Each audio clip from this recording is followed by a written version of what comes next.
नमस्ते, मैं प्रतिभा सेठी, आपकी tarot card reader astro point से। आज हम बात करेंगे जो कि बड़ा ही इम्पोर्टेंट टॉपिक है, मैरिज के बारे में। बहुत लोग जानना चाह रहे थे ऐसे कौन से ग्रह होते हैं कि किसी की तो मैरिड लाइफ इतनी अच्छी चल रही है और किसी की बिल्कुल ही रुइंड है, बिल्कुल ही खराब है, वो रोज ही लड़ाइयां हो रही है उनकी, और किसी की शादी होती ही नहीं है या होती है तो टिकती नहीं है। तो ऐसे कौन से रीजंस होते हैं, सुमी जी हमें बताएंगे। आइए सुमी जी हमें बताइए, कुंडली में ऐसे कौन से रीजंस होते हैं। नमस्कार दोस्तों, जय माता दी। मैं सुमी सेठी पश्चिम बंगाल से।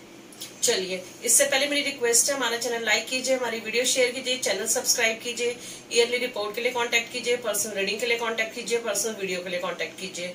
नंबर आपकी स्क्रीन पर है। चलिए स्टार्ट करते हैं मैरिज का ऊपर। दोस्तों पहले एक बात बताऊं, हम अपने करियर में एक चीज देखते हैं दोस्तों, इसमें भी शादी को लेकर भी कई 3-4 तरह के सिनेरियोज बनते हैं। देखिए, कईयों की लेट होती है शादी, उसके लिए क्या रीजन होते हैं। कईयों की शादी हो तो जाती है पर टिकती नहीं है, उसके लिए क्या रीजन होते हैं दोस्तों। कईयों की शादी टिक भी जाती है, फिर एक पॉइंट पे आके डाइवोर्स हो जाता है या डाइवोर्स के लिए केसेस चलने शुरू होते हैं। इन सब के बारे में बात करेंगे। पहले हम लोग थोड़ा बेसिक समझने की कोशिश करते हैं दोस्तों। आप चाहे तो अपनी कुंडली से रिलेट करके चलिए। देखिए, मैंने एक हॉरोस्कोप लिया यहाँ पे, ये मेष लगन का हॉरोस्कोप है। तो किसी भी कुंडली, चाहे लड़के की हो दोस्तों चाहे लड़की की हो, तो उसमें जो 7th हाउस जो होता है, देखिए जिसको मैंने मार्क कर रखा है यहाँ पे ग्रीन, देखिए फर्स्ट का 180 डिग्री में 7th हाउस जो भी होगा, उसकी स्ट्रेंथ और उसकी वीकनेस वो डिसाइड करेगी आपकी मैरिड लाइफ कैसे होने वाली है। डिले होगी मैरिज, लड़की कैसे आएगी, अच्छे घर से आएगी, कैसे आएगी, पढ़ी लिखी होगी, जॉब करती होगी, हाउस वाइफ होगी। 7th हाउस बहुत को डिसाइड करके चलेगा दोस्तों। अगर आपकी कुंडली के अंदर 7th हाउस वीक है तो शादी में दिक्कत होगी। 7th हाउस स्ट्रॉन्ग है, मतलब मैलेफिक फ्री है, कोई क्रुएल्टी नहीं है उसके ऊपर, शादी बहुत स्मूथ चलेगी। हम हर फैक्टर से बात करेंगे छोटी छोटी बातों में, उसको समझाने की कोशिश करूंगा मैं आपको। आप चाहें तो अपनी कुंडली से, और आप पेरेंट्स अपने बच्चों के लिए अगर आप देख रहे हैं कि रिश्ता देखना चाह रहे हैं, तो आप चाहें तो एक बार रिलेट करके देखिए अपनी कुंडली से, अकॉर्डिंगली अपने बच्चे के लिए अच्छा रिश्ता ढूंढ सकते हैं। चलिए, आपने लिखा हुआ है फॉर वुमेन जुपिटर, क्या लेडीज के लिए जुपिटर ज्यादा इंपॉर्टेंट है कुंडली में? बड़ी इंपॉर्टेंट बात है ये, इसलिए मैंने यहाँ मेंशन कर रखा है। देखिए, किसी भी लेडी के लिए जो पति का जो रूप होता है, जो हस्बैंड को जो डिनोट करता है, वो होता है गुरु, यानी कि जुपिटर, यानी कि बृहस्पति। तो जिस लेडी कुंडली के अंदर गुरु स्ट्रांग होगा, और मान लीजिए जुपिटर स्ट्रांग है, वो केंद्र में मतलब प्लेस्ड है, ये केंद्र होगा दोस्तों, ये केंद्र है, ये केंद्र है, ये 1 4 7 10 1 4 7 10। अगर केंद्र में प्लेस्ड है या अपने एक्सॉल्टेड यानी कि कर्क राशि के अंदर है, तो उसकी शादी तकरीबन ठीक ही चलती है। उसको हम लोग जैसे हिंदी बोलते हैं सौभाग्यवती भवन, वो विडो नहीं होती, उसकी डेथ पहले होती है। तो वो कई चीजें ऐसी हैं जो काउंट करते हैं जुपिटर स्ट्रांग होगा। वो लेडी संस्कारी होगी, ऐसा लड़का अपनी वाइफ पे आंखें मूंद के भरोसा कर सकता है कि उसका बाहर फेयर नहीं हो सकता कभी भी, अगर जुपिटर स्ट्रांग है, मैलेफिक फ्री है। तो लेडीज के लिए जुपिटर का स्ट्रांग होना जरूरी है। और जेंट्स के लिए आपने लिखा हुआ है बॉयज के लिए वीनस। अगर बृहस्पति मेल प्लैनेट है दोस्तों, वीनस जो है फीमेल प्लैनेट है।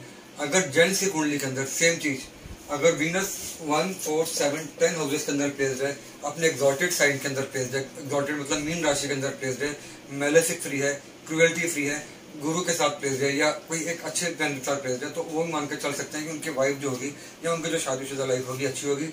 और अगर आप अपनी बेटी के लिए शादी देख रहे हैं और आप देखें जो रिश्ता आपके पास आया है उसके अंदर जो वीनस है या शुक्र जो है वो वेल प्लेस्ड है, तो आप मान के चल सकते हैं कि ये लड़का जिसके लिए आप रिश्ता देख रहे हैं वो आपकी बेटी को अच्छे तरीके से रखेगा, उसकी रिस्पेक्ट करेगा और शादी में ज्यादा अड़चन नहीं आएगी। ऑफ कोर्स अगर कोई और दिक्कत होगी तो मैं बात करूंगा उसके बारे में, बट ये जनरल एक चीज है जो हम देख सकते हैं। ये तो बिल्कुल जनरल बात करते हैं। और फिर आपने लिखा हुआ फॉर डाइवोर्स, आपने लिखा हुआ राहु शनि प्लस सन इन 7th हाउस और लॉर्ड। मैं आपको एक बात बता दोस्तों, पहले हम बात करें थोड़ी मैरिड लाइफ के बारे में।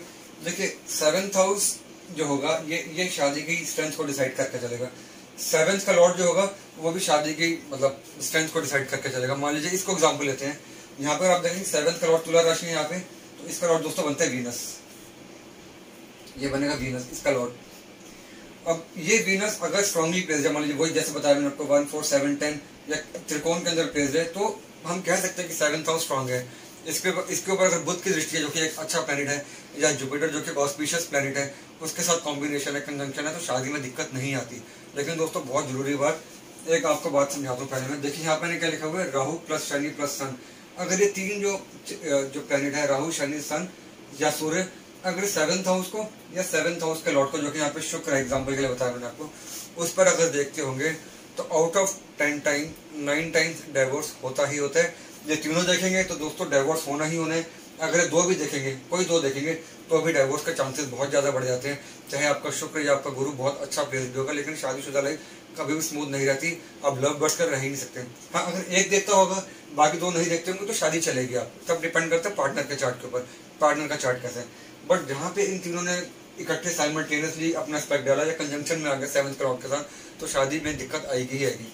और दोस्तों जरूरी में यहाँ पे एक नोट लिखा हुआ है, अगर ये कॉम्बिनेशन राहु शनि सन का 7th हाउस के साथ कोई एस्पेक्ट होगा, सेम कॉम्बिनेशन अगर मून चार्ट के अंदर भी होगा, मून और उसको यानी कि चंद्र लगन के अंदर भी होगा, चंद्र कुंडली के अंदर भी होगा, तो डाइवोर्स कंफर्म है ही है। आप जो मर्जी कर लें दोस्तों, फिर डाइवोर्स कंफर्म होगा ही होगा। अगर आप किसी के लिए रिश्ता देख रहे हैं अपने बेटे के लिए, बेटी के लिए, और आपके पास कोई रिश्ता आता है दोस्तों, उसमें 7th हाउस खराब है, इन 3 प्लैनेट्स का या 2 प्लैनेट्स का भी अगर कोई कंजंक्शन है, कॉम्बिनेशन है, एस्पेक्ट है, या कोई भी क्रुएल्टी है, तो प्लीज उससे रिश्ता मत कीजिए, दिक्कत आएगी ही आएगी।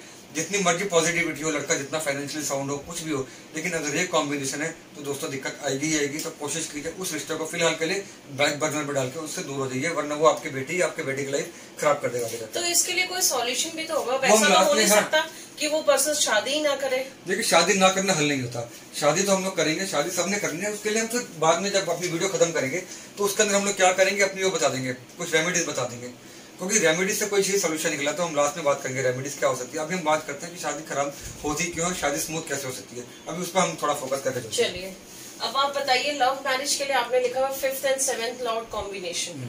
चलिए इससे हम लव मैरिज पे आते हैं। पहले देखिए लव मैरिज के लिए आजकल तो आपको पता है दोस्तों जमाना बदल गया बिल्कुल। आजकल हमारे पास भी कई केसेस आते हैं इसमें लव मैरिज के चांसेस बहुत होते हैं। आपको अपने प्रोफेशनल अपने जहाँ पे जिस जॉब में भी है, बिजनेस में, तो वहीं पर आपको कोई लड़की पसंद है, ये लड़का पसंद है, तो आपने शादी कर ली, अच्छी बात है, कोई दिक्कत नहीं। माँ बाप की चिंता भी दूर हो जाती है कि लड़का लड़के ढूंढने के लिए काम आसान हो जाता है, और इनफैक्ट शादी से पहले आप एक दूसरे को समझ भी सकते हैं। पर दोस्तों उसमें भी एक दो कंडीशन है। देखिए 5th हाउस जो होता है दोस्तों होता है लव का, इसको हम कहते हैं लव लाइफ के लिए। मैंने अपनी वीडियो बनाई थी लव लाइफ के ऊपर, आप चाहें तो देखिए, उसमें मैंने लव मैरिज के बारे में या कोर्टशिप पीरियड के बारे में, लव लाइफ के बारे में, या अगर हम बात करें 11 रिलेशनशिप के बारे में बात की थी। वो वीडियो देखिएगा, आपके काम आएगी काफी। तो दोस्तों ये लव के लिए होगा, ये जैसे मैंने बताया मैरिज के लिए। अब 5th हाउस का मतलब 5th का लॉर्ड अगर 7th में आ गया, लव इन मैरिज, तो मीन्स लव मैरिज के चांस बनेंगे, या मैरिज का लॉर्ड लव हाउस के अंदर चले गया तो भी लव मैरिज के चांसेस बनेंगे। या सपोज कीजिए इन दोनों के लॉर्ड 5th और 7th के लॉर्ड, जैसे यहाँ वीनस है, ये सन लॉर्ड है, मान लीजिए कहीं पर प्लेस नहीं करते, एग्जाम्पल यहाँ पे प्लेस नहीं करते, वीनस और सन अगर यहाँ प्लेस में, तो तब भी लव मैरिज के चांस बनेंगे। अगर 5th और 7th किसी तरह भी पार्टिसिपेट करेंगे, कंबाइन करेंगे, कंजंक्शन में होंगे, एक्सपेक्ट करेंगे। इसमें एक चीज देखिए दोस्तों, मान लीजिए यहाँ इसका लॉर्ड वीनस है, यहाँ वीनस में डाल दिया, बिल्कुल इसके 180 डिग्री पे यहाँ पे सन है, तो ये आपस में, हालांकि सन और वीनस से दूर नहीं होते, कभी होते नहीं इतनी दूर। एग्जाम्पल के लिए बता दूं दोस्तों, ये आपस में इनका 90 डिग्री 180 डिग्री का एस्पेक्ट है एक दूसरे के ऊपर, तो भी पार्टिसिपेट इकट्ठे कर रहे हैं, साइमल्टेनियसली पार्टिसिपेट कर रहे हैं, तो भी लव मैरिज के चांस बनते हैं। तो जब भी लव का 5th हाउस का लॉर्ड और 7th हाउस का लॉर्ड, चाहे उनमें एस्पेक्ट के रिलेशनशिप हो, कंजंक्शन हो, किसी तरह का कोई पार्टिसिपेशन हो, तो उसमें लव मैरिज के चांसेस बहुत ज्यादा बन जाते हैं। और अगर दोस्तों इन दोनों के लॉर्ड्स पे कोई क्रुएल्टी नहीं होगी तो मान के चल सकते हैं कि वो जो लव मैरिज आप करेंगे वो सक्सेसफुल होगी। बट इनके ऊपर कोई क्रुएल्टी होगी तो लव मैरिज में दिक्कत आएगी बाद में जाके। अभी तो आप कर लेंगे एक दूसरे के साथ इमोशंस में आके, बट बाद में जाके अंडरस्टैंडिंग की दिक्कत या कहने का एडजस्टमेंट की दिक्कत आएगी ही आएगी। तो उस चीज का भी ध्यान रखें। एग्जाम्पल देता हूँ दोस्तों, मान लीजिए 5th और 7th और 6th हाउस में प्लेस्ड है, या यहाँ पे 12th हाउस में प्लेस्ड है, और सपोज इन पे शनि की राहु की दृष्टि है, तो दिक्कत आएगी ही आएगी दोस्तों। अल्टीमेटली वो शादी कोर्ट में जाके खत्म होगी। तो जब भी आप लव मैरिज करें तो प्लीज आप दोनों अपने चार्ट देखिए कि दोनों के चार्ट में कॉम्बिनेशन है या नहीं, उसके बाद ही लव मैरिज की तरफ चलिए। तो ये एक छोटा सा कॉम्बिनेशन। ये आपने लिखा भी हुआ court case 7th Lord in 6th and 12th Rahu and Shani.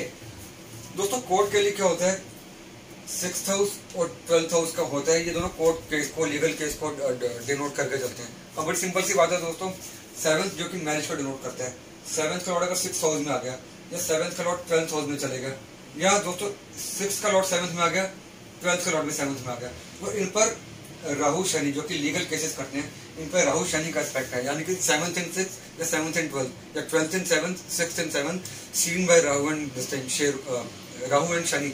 तो अभी जो डाइवोर्स तो दोस्तों होगा ही होगा, बट वो केस हमारा कोर्ट में चलेगा, और जब कोर्ट में जाएगा तो फिर अगर आप लड़के हैं तो आपको काफी इसकी कीमत चुकानी पड़ेगी, एलिमिनाई देनी पड़ेगी आपको, तो बड़ी भारी दिक्कत हो जाती है। तो अगर आपके चार्ट में, अगर आपके पार्टनर जिससे आप शादी करना चाह रहे हैं ऐसा कॉम्बिनेशन है, तो दोस्तों तब भी शादी करने वाले थोड़ा सोच के चलिए, इसमें भी शादी स्मूथ नहीं रहने वाली। तो आपकी जो शादी होगी, जो आपका जो रिलेशनशिप होगा दोस्तों, वो कोर्ट में जाके खत्म होगा। तो देखिए 7th and 6th या 12th या 12th 6 and 7, तो कुछ भी ऐसा कॉम्बिनेशन हो दोस्तों, थोड़ा सा बच के चलेगा, इसमें हमने ज्यादा रिस्क नहीं लेना। और हाँ दोस्तों एक जरूरी बात है, अब जैसे 2-3 आपको एग्जांपल बताता हूँ दोस्तों, लाइव एग्जांपल है।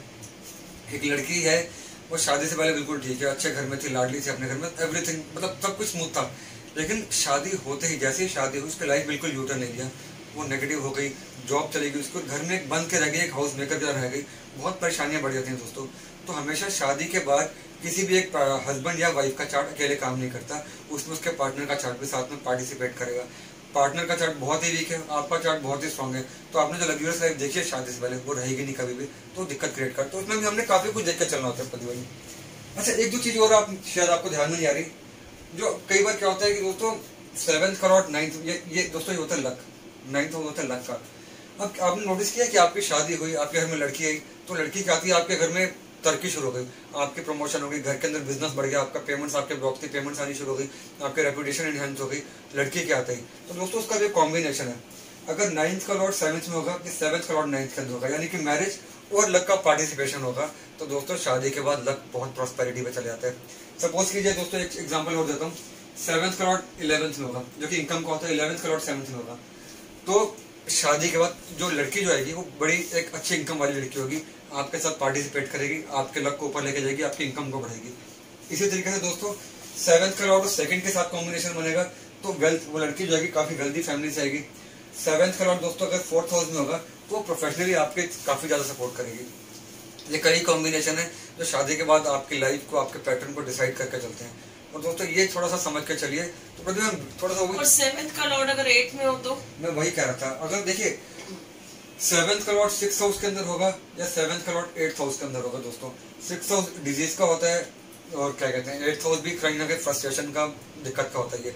तो ऐसे में कई बार क्या होता है, लाइफ पार्टनर जो आते बीमार होना शुरू हो जाता है अपने घर में, जिसको कभी आता कोई सिर्फ बीमारी ने टच भी नहीं किया था, तो शादी के बाद तो थोड़ा सा बीमार रहना शुरू हो जाता है। तो दोस्तों थोड़ा ध्यान रख के चलेंगे। और एक आखिरी बात और बता दूं दोस्तों आपको, 7th हाउस या उसके लॉर्ड पे राहु शनि का, तो देखो डाइवोर्स तो होता ही है, सेपरेशन भी होता है। अब सेपरेशन दो तरीके से होता है दोस्तों, एक होता है कि आपका डाइवोर्स हो गया तो आपका सेपरेशन हुआ, एक होता है कि आपके पार्टनर की डेथ हो गई, अर्ली एज में डेथ हो गई, शादी के बाद डेथ हो गई, लड़की है तो विडो हो जाएगी, लड़का है तो वाइफ नहीं रहेगी उसकी।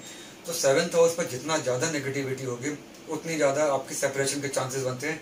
और अनफॉर्चुनेटली 7th हाउस पे अगर क्रुएल्टी होगी, या तो डाइवोर्स में तब्दील हो जाएगा या आपके पार्टनर की डेथ हो जाएगी। तो दोस्तों ये कॉम्बिनेशन है, थोड़ा सोच समझ कर चले कि शादी के बाद किस्मत कहीं ना कहीं रातों पलटी ना मार ले, तो इसके लिए आपको बहुत केयरफुल रहकर चलना है। 7th और 10th हाउस का कॉम्बिनेशन हो तो क्या होगा, लड़की वर्किंग आएगी, वर्किंग आएगी, आपके प्रोफेशन में हेल्प करेगी। और एक चीज और बता दूं दोस्तों मैं आपको, देखिए 7th हाउस स्ट्रांग होगा आपको, 12th हाउस स्ट्रांग होगी, दोनों कंबाइन करेंगे। 7th और 12th जब भी स्ट्रांग होंगे, मान लीजिए वापस 12th का लॉर्ड वीनस है या कोई ऐसा प्लैनेट जो एक्सॉल्टेड है, तो आप मान के चल सकते हैं कि आपकी, या पेरेंट्स मान के चल सकते हैं कि उनके बच्चों की जो मैरिड लाइफ है, जो उनका बेडरूम रिलेशनशिप है, अच्छा रहने वाला है। वहाँ पे लड़की या लड़का शिकायत नहीं करेंगे कि हाँ मुझे वो सुख नहीं मिल पाया जो मुझे मिलना चाहिए था। उसके लिए 12th हाउस का रोल बहुत बड़ा होता है दोस्तों, ये बेडरूम के लिए होता है, प्लेजर बाय बेडरूम। तो जो पेरेंट्स अपने बच्चों के लिए देखते हैं, खासकर लड़कियों के लिए देखते हैं, प्लीज 12th हाउस पे और 7th हाउस पर नजर मार के चलिए कि आप जिसके साथ आपकी बेटी की शादी होने वाली है वो सेक्सुअली फिट है भी या नहीं, इंपॉर्टेंट तो नहीं है कहीं, या उनका जो बेडरूम रिलेशनशिप में कहीं टेंशन वाले तो नहीं हो जाएंगे। ये बहुत इंपॉर्टेंट है। हमने कई अपने करियर के अंदर कई से टूटते हुए देखे, बिल्कुल 12 साल के एक्सपीरियंस में चीजें बहुत देखी है, करियर में अपने करियर से टूटते हुए देखे हैं। रीजन बिकॉज सेक्सुअल लाइफ उनकी जीरो थी, उनकी जो बेडरूम रिलेशनशिप थे बिल्कुल जीरो थे। तो वो भी आपने ध्यान देके चलना दोस्तों। तो आप उनको सजेशन क्या देंगे, अगर लड़के की कुंडली इतनी खराब है, उससे मैरिज वाला हाउस बिल्कुल बिगड़ा हुआ है, तो क्या उसको शादी नहीं करनी चाहिए? लड़की की कुंडली खराब है तो उसको शादी नहीं करनी चाहिए? वो रिश्ता आप साइडलाइन कर सकते हैं, वो रिश्ता आप साइडलाइन कर सकते हैं, रेमेडीज हम बताते हैं दोस्तों। और अगर किसी की शादी होगी फिर क्या करें? देखिए वो डिपेंड करता है कि उसमें दशा, इसमें दशा का बहुत बड़ा रोल होता है दोस्तों। मान लीजिए आपके 2 साल 3 साल शादी के बड़े अच्छे चले, तीसरे साल आपको मालूम चला आपके पार्टनर का अफेयर है, बाहर कुछ भी रीजन है, तो उस समय दशा जरूर कुछ ना कुछ नेगेटिव आई होगी। और उस दशा के अकॉर्डिंग, मान लीजिए उस समय दशा आपके राहु शनि की दशा चल रही है, तो हम उस टाइम को, उस चीज को काउंटर करने के लिए, उस नेगेटिविटी को दबाने के लिए हम दोस्तों क्या कर सकते हैं कि राहु शनि के रिलेटेड जो होंगे दान कर सकते हैं उस समय, ताकि वो दशा थोड़ी सी निगेट हो जाए। और जो शादीशुदा प्लैनेट है, मतलब जो शादी को स्ट्रॉन्ग करके चलते हैं, उनके हम स्टोन्स पहन सकते हैं, उनकी पूजा कर सकते हैं। तो ये चीजें होती हैं। और जिसके 7th हाउस में जैसे आप कह रहे हैं कि राहु हो, शनि हो, तो उसका डाइवोर्स होना ही होना है।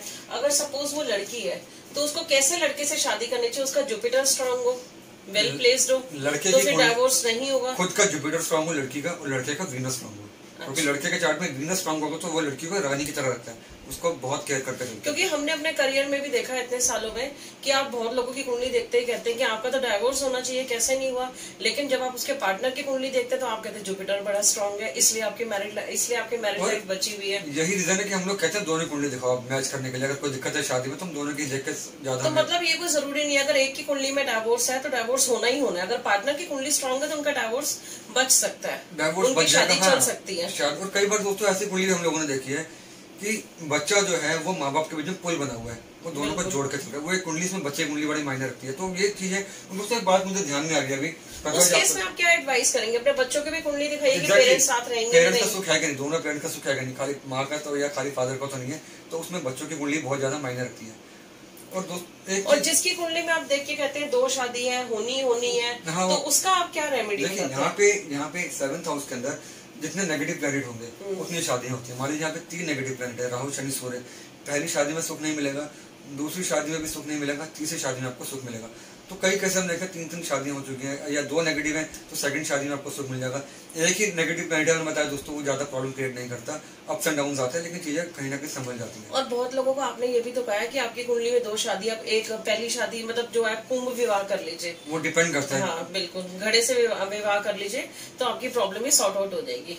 अच्छा, इससे पहले हम लोग वीडियो बंद करें, मुझे एक चीज ध्यान में आ रही है प्रतिभा जी, बड़ी इंपॉर्टेंट बात, शायद आपको भी ध्यान में रही, प्रेगनेंसी वाला पार्ट। अब आप देखिए, जो भी माँ बाप हैं बेटी के, वो चाहेंगे कि हम जाएं, हमारी फैमिली बढ़े, हम दादा दादी या नाना नानी बने। अगर इस तरह की चीजें माइंड में आती हैं बच्चों की, तो दोस्तों अगर आप जिसके लिए सपोज आप रिश्ता देख रहे हैं, 5th हाउस देखिए लव का होता है, 5th हाउस किड्स का भी होता है दोस्तों, किड्स का यानी कि प्रेगनेंसी का। अगर 5th हाउस में इन्हीं 3 प्लैनेट का कॉम्बिनेशन हो, राहु शनि सन, यहाँ पे अगर राहु शनि और 5th हाउस का लॉर्ड भी इनसे अफेक्टेड होगा दोस्तों, अगर लड़के की कुंडली के अंदर है तो 99.9% दोस्तों प्रेगनेंसी नहीं होती है तो 9 मंथ की जो डिलीवरी पीरियड होता है वो कहीं ना कहीं कैरी फॉरवर्ड नहीं होता, बीच में एब्डक्शन आ जाती है, बीच में अबॉर्शन हो जाएगा, कोई ना कोई दिक्कत आएगी।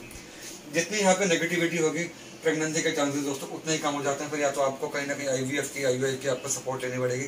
तो इस चीज़ को भी देख के चलिए कि कल को जिसके लड़की के साथ आपकी शादी होने वाली है उसका प्रेगनेंसी वाला पार्ट ठीक है कि नहीं, ऐसा ना हो कि वो आए और प्रेगनेंसी में आपको दिक्कत आ जाए।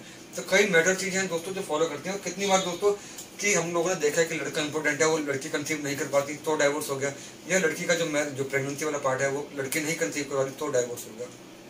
बहुत इंपॉर्टेंट है कि जाके बेटी की जो कंसीवमेंट होगी या नहीं होगी। तो ये कुछ पॉइंट्स हम लोगों ने रेज करे हैं दोस्तों, इनके बारे में मैंने बात करी। और एक वो भी तो हमारे पास बहुत लोग आते हैं जो हस्बैंड वाइफ बस नाम के लिए एक साथ रहते हैं एक छत के नीचे, कई केसेस हमारे बिल्कुल सिर्फ बच्चों की वजह से। तो उसमें ऐसे कौन से कॉम्बिनेशन होते हैं? उनकी शादी लटक लटक के चलती ही रहती है, आप कहते हो सर्वाइव भी करती रहेगी, डाइवोर्स भी नहीं होगा, लेकिन पूरी लाइफ आप ऐसे ही रहेंगे। उसमें दोस्तों क्या होता है मैं बताता हूँ आपको, बड़ी इंपॉर्टेंट बात है। कई हमारे यूएस में क्लाइंट्स ऐसे यूएस या ऑस्ट्रेलिया के क्लाइंट से बताते हैं हमें, लेकिन यहाँ पे अगर सपोज कीजिए 2 नेगेटिव प्लैनेट्स है, 7th हाउस अगर मेलेफिक है आपका, 7th का लॉर्ड मेलेफिक है, लेकिन पार्टनर का चार्ट ठीक है, पार्टनर का सपोज हस्बैंड के चार्ट में 2 मेलेफिक प्लैनेट बैठे हुए हैं, लेकिन वाइफ के चार्ट में जुपिटर भी स्ट्रॉन्ग है, 7th हाउस क्लीन है बिल्कुल, तो शादी नहीं टूटेगी, जितनी मर्जी कोशिश कर लीजिए, शादी चलती रहेगी बट टूटेगी नहीं, लेकिन वो जो इमोशनल जो टच होता है वो कभी भी नहीं मिलेगा। अच्छा, एक क्वेश्चन और मुझे याद आ रहा है, जैसे आप बहुत लोगों की कुंडली देख के कहते हैं कि आपका एक मैरिज या अफेयर ब्रेकअप है, अगर आपका लॉन्ग सीरियस अफेयर ब्रेकअप हो गया तो आपको डाइवोर्स का आपका वो टल गया है, तो मतलब एक ब्रेकअप आपका होना ही चाहता, चाहे एंगेजमेंट हो या सीरियस अफेयर, लंबा ब्रेकअप, तो उससे फिर उनका डाइवोर्स नहीं होता।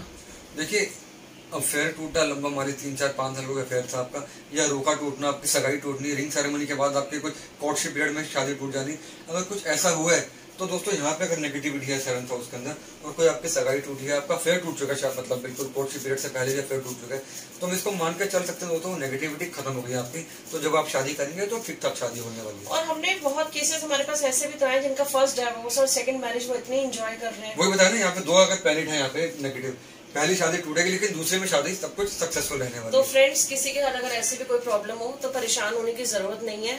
अगर कोई एडवाइस लेना चाहे, हमें कंसल्ट करना चाहे, कर सकते हैं। जरूरी नहीं है आपकी फर्स्ट मैरिज खराब हुई तो सेकंड भी खराब हुई। आप सेकंड टाइम अच्छे से कुंडली मिलवा के शादी कीजिए कि आपको जो पहले प्रॉब्लम्स आई थी वो बाद में ना आए।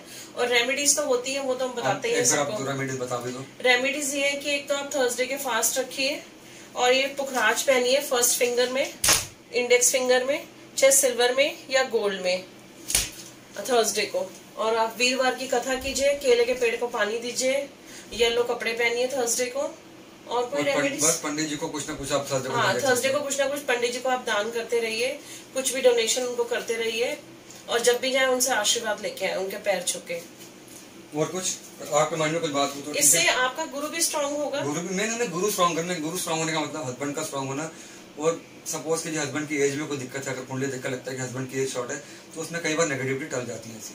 बिल्कुल। और फ्रेंड्स, हम नेक्स्ट कुंडली हम कोशिश करेंगे उस पर बनाएंगे। बहुत लोग जानना चाह रहे हैं, जैसे किसी का बेबी नहीं होता या बहुत सालों बाद होता है, तो ऐसे कौन से ग्रह होते हैं कि कईयों का तो होता ही नहीं, कौन से ऐसे ग्रह होते हैं कि या तो उनके एक के बाद एक मिसकैरेज होते हैं बट फिर भी एक बेबी हो ही जाता है, या कईयों का होता ही नहीं है, 40s में होता है किसी बिल्कुल एडॉप्शन करना पड़ता है या आईवीएफ। वो भी एक ग्रह होते हैं कि आपको किस्मत में बेबी है या नहीं है। मुझे एक रेमेडी और ध्यान में आ रही है, बता दूं आपको।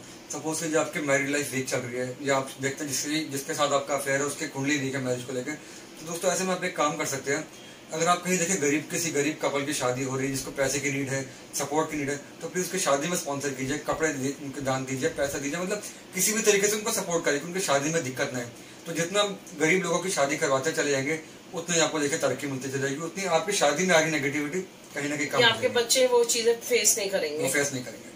चलिए फ्रेंड्स, आज के लिए इतना ही, और हमें नेक्स्ट टॉपिक बताइएगा हम किस पे बनाए वीडियो। हमें बहुत अच्छा लगता है, आप अपने सजेशंस देते हैं, और ऐसे ही हमें प्यार देते रहिए। हमारा चैनल सब्सक्राइब कीजिए।